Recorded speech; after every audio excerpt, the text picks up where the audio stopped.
ಯೋಚನೆ ಯಾವಾಗಲೂ ಎತ್ತರವಾಗಿರಬೇಕು, ಆದರೆ ಆಸೆ ಇರಬಾರದು. ಇಲ್ಲಿ ನಿಮಗೊಂದು ಸಣ್ಣ ಉದಾಹರಣೆ ಕೊಡುತ್ತೇನೆ. ಒಂದು ರಸ್ತೆಯಲ್ಲಿ ಶ್ರೀಮಂತನ ಕಾರನ್ನು ಒಬ್ಬ ಸಣ್ಣ ಬಡವ ಹುಡುಗ ನೋಡ್ತಾ ನಿಂತಿದ್ದ.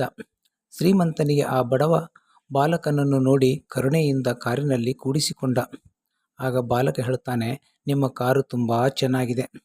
ಆಗ ಆ ಶ್ರೀಮಂತ ವ್ಯಕ್ತಿ ಹೇಳ್ತಾನೆ, ಗೊತ್ತು, ಇದನ್ನು ನನ್ನ ಅಣ್ಣ ಗಿಫ್ಟ್ ಕೊಟ್ಟಿದ್ದಾನೆ. ಆಗ ಆ ಬಾಲಕ, ನಿಮ್ಮ ಅಣ್ಣ ತುಂಬಾ ಒಳ್ಳೆಯವನು ಎಂದು ಹೇಳುತ್ತಾನೆ. ಆಗ ಶ್ರೀಮಂತ ವ್ಯಕ್ತಿ ಹೇಳ್ತಾನೆ, ನನ್ಗೊತ್ತು ನೀನು ಏನು ಯೋಚನೆ ಮಾಡುತ್ತಿದ್ದೀಯಾ ಅಂತ. ನಿಂಗೂ ಈ ತರಹ ಕಾರು ಬೇಕು ಅನ್ನೋ ಆಸೆ ಅಲ್ವಾ? ಆಗ ಬಾಲಕ ಹೇಳುತ್ತಾನೆ, ಇಲ್ಲ, ನನಗೂ ನಿಮ್ಮ ಅಣ್ಣನ ಥರ ಆಸೆ ಏಕೆಂದರೆ ನನಗೂ ತಮ್ಮ ಮತ್ತು ತಂಗಿ ಇದ್ದಾರೆ. ಅದಕ್ಕಾಗಿ ಅವರಿಗೆ ಕಾರು ಕೊಡಿಸಬೇಕೆಂಬ ನನಗೊಂದು ಆಸೆ. ನೋಡಿದಿರಾ? ಅದಕ್ಕೆ ಹೇಳೋದು, ಯೋಚನೆ ಯಾವಾಗಲೂ ಎತ್ತರವಾಗಿರಬೇಕು.